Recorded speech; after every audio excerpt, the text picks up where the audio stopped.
Madam President, Excellencies, distinguished members of the General Assembly, greetings and namaskar from 1.4 billion people of Bharat.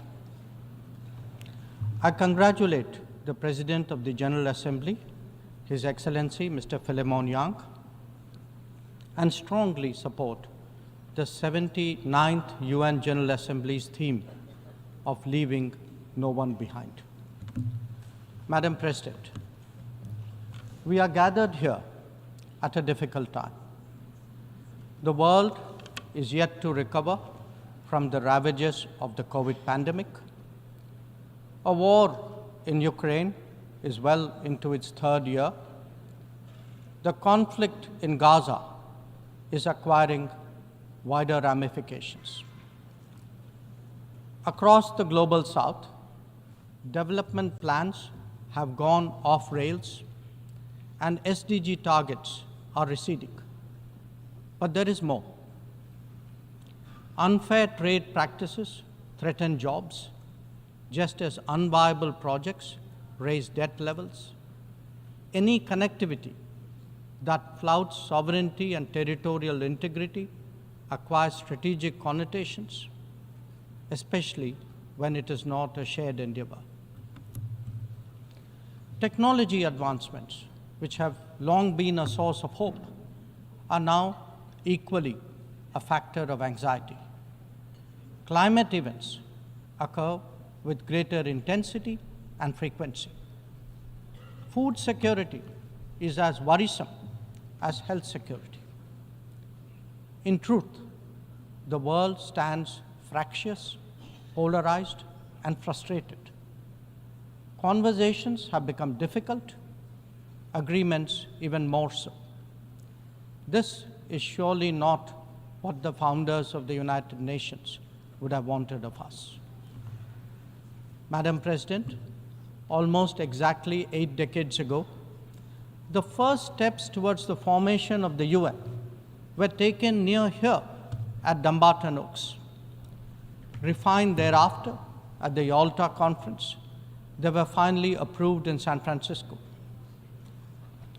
The debates of that era centered around how to ensure world peace, a prerequisite for global prosperity.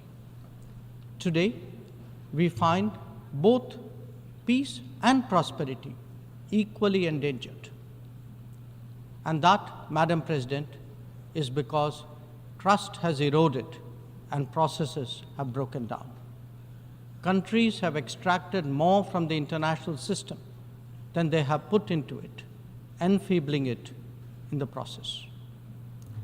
We see that vividly in every challenge and every crisis. Reforming multilateralism is therefore an imperative. The urgency of this call is highlighted by the theme of this session. Leaving no one behind means advancing peace, ensuring sustainable development, and strengthening human dignity. This cannot be delivered by a UN paralyzed when faced with division, conflict, terrorism, and violence. Nor can it be advanced if access to food, fuel, and fertilizer is jeopardized. When capturing markets lacks restraint, it damages the livelihood and social fabric of others. Evasion of climate action responsibilities by the developed undermine the growth prospect of the developing. Indeed, when resource crunch limits the very pursuit of SDG targets, it is not just economies, but human dignity itself that is imperiled. If the world is in such a state, this body must ask itself, how has this come to pass? The problems arise from a combination of structural shortcomings, political calculations, naked self-interest, and yes, disregard for those left behind. It is natural to feel overwhelmed by what we confront now. After all, there are so many dimensions, different moving parts, issues of the day, and the changing landscape. But every change must begin somewhere, and there is no better place than where it all started. We, the members of the United Nations, must now seriously and purposefully address ourselves to that task. Not because it is a competition for influence or a squabble for positions, but because if we carry on like this, the state of the world is only going to get worse. And that could mean that more of us are going to be left behind. Madam President, as the world contemplates these concerns, India has sought to respond in a variety of ways. First, by focusing on the issues of the vulnerable, women, farmers, and youth, and fashioning targeted policies and initiatives for their betterment. Assured access to piped water, to electricity, to cooking gas, and new homes are changing millions of lives. The gender gap has started to close, be it in health, in education, or in the workplace. Our food producers, thrice a year, get financial support at the click of a button. And a third-term government has made skilling of the youth its key priority. Second, by expanding opportunities for employment and for entrepreneurship, including through stronger training and large-scale financial incentives. 495 million mudra loans have been given to small businesses in the last decade. 67% of them are to women. Equally telling, 6.56 million street vendors have availed of 8.85 million Swanidhi loans. This is just in the last 4 years. 45% of the beneficiaries are again women. Third, by creating templates that are replicable elsewhere. It could be digital delivery or enhancing the quality of governance and public services, as indeed making medicines and health facilities accessible and affordable. A digital public infrastructure and a people's pharmacy are today examples of what India can readily offer to the world. It is also an alternative vision where technology is used to empower, not to dominate. Fourth, by encouraging the Global South to voice its shared concerns and come together. To that end, we have convened 3 Global South summits, the most recent in August of 2024. And fifth, by contributing to the well-being of the global commons and responding to the pressing needs of those in distress.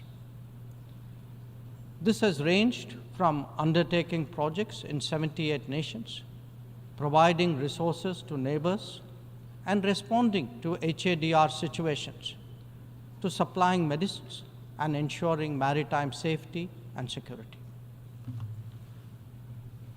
Madam President, given the scale of transformation underway in India, each of these dimensions underline that the world's problems can indeed be tackled, and that by working together, we can surely create a larger lifting tide.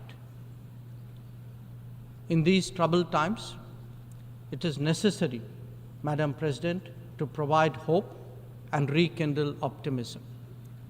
We have to demonstrate that big changes are possible and not over a long period. And nothing is more powerful in this regard than the transformative potential of the digital.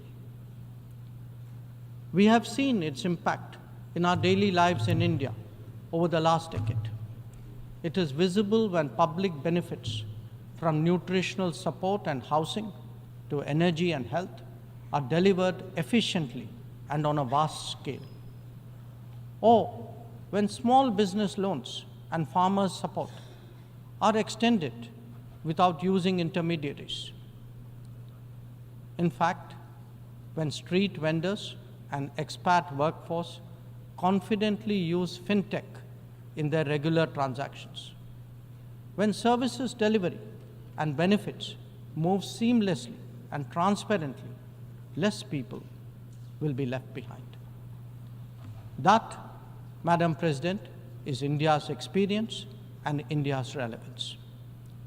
Such leapfrogging possibilities, coupled with people-centric policies and visionary leadership, can be real game changers. When India lands on the moon, rolls out its own 5G stack, dispatches vaccines worldwide, embraces fintech, or houses so many global capability centers, there is a message here. Our quest for a Viksit Bharat or a developed India will understandably be followed closely. Madam President, an important cause of many getting left behind has been the unfairness of the current globalization model. Over-concentration of production has hollowed out many economies, impacting their employment and social stability. Democratizing global production, building resilient supply chains, ensuring trusted digital services, and espousing an open source culture, all these promote widespread prosperity. There are economic answers, just as there are social ones. Madam President, the UN has always maintained that peace and development go hand in hand. Yet, when challenges to one have emerged, due regard has not been given to the other. Clearly, their economic implications for the weak and vulnerable need to be highlighted. But we must also recognize that conflicts themselves must be resolved. The world cannot be fatalistic about the continuation of violence on a large scale, no more than be impervious to its broader consequences. Whether it is the war in Ukraine or the conflict in Gaza, the international community seeks urgent solutions. These sentiments must be acknowledged and acted upon. Madam President, the UN is a testimony to the agreed principles and shared objectives of the world order. Respect for international law and commitments are among the foremost in that regard. If we are to ensure global security and stability, then it is essential that those who seek to lead set the right example. Nor can we countenance egregious violations of our basic tenets. Terrorism is antithetical of everything that the world stands for. All its forms of and manifestations must be resolutely opposed. The sanctioning of global terrorists by the United Nations should also not be impeded for political reasons. Madam President, many countries get left behind due to circumstances beyond their control. But some make conscious choices with disastrous consequences. A premier example is our neighbor, Pakistan. Unfortunately, their misdeeds affect others as well, especially the neighborhood. When this polity instills such fanaticism among its people, its GDP can only be measured in terms of radicalization and its exports in the form of terrorism. Today, we see the ills it sought to visit on others consume its own society. It can't blame the world. This is only karma. Madam President, a dysfunctional nation coveting the lands of others must be exposed and must be countered. We heard some bizarre assertions from it at this very forum yesterday. So let me make India's position perfectly clear. Pakistan's cross-border terrorism policy will never succeed, and it can have no expectation of impunity. On the contrary, actions will certainly have consequences. The issue to be resolved between us is now only the vacation of illegally occupied Indian territory by Pakistan, and of course, the abandonment of Pakistan's long-standing attachment to terrorism. Madam President, the global order is inherently pluralistic and diverse. The UN began with 51 members. We are now 193. The world has changed profoundly, and so have its concerns and its opportunities.